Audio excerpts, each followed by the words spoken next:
एठारे हेउतिबा ब्लॉक स्तरीय खेल जहाँ कहते सांसद महोत्सव बहुत भल भाव चलुची एवं बहुत भल पिला माने खिलाड़ी माने बहुत भल भाव खेलुछंती।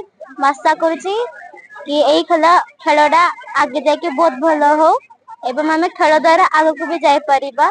तेणु मो धन्यवाद ए सांसद महोत्सव को कि हमको गोटे चांस देले आगे को बढ़िया पई।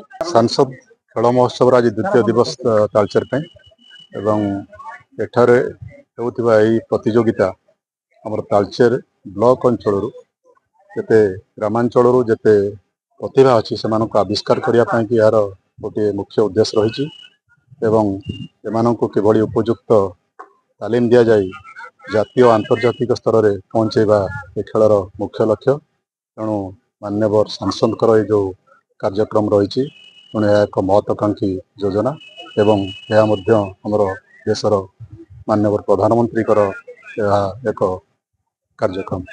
बलंडा स्टेडियम रे सांसद क्रीड़ा उत्सव हेउथिबारु आम क्रीड़ा माने क्रीड़ा को आगो को बढ़े पारबे आमे भी आगो को बढ़े पारबे स्वास्थ्य भी ठीक रहउची क्रीड़ा रे भाग नै कि एथिरे भी लोक आगो को बढ़ी पारछंती। तो सांसद क्रीड़ा महोत्सव आयोजन करथिबारु आपण मानको धन्यवाद।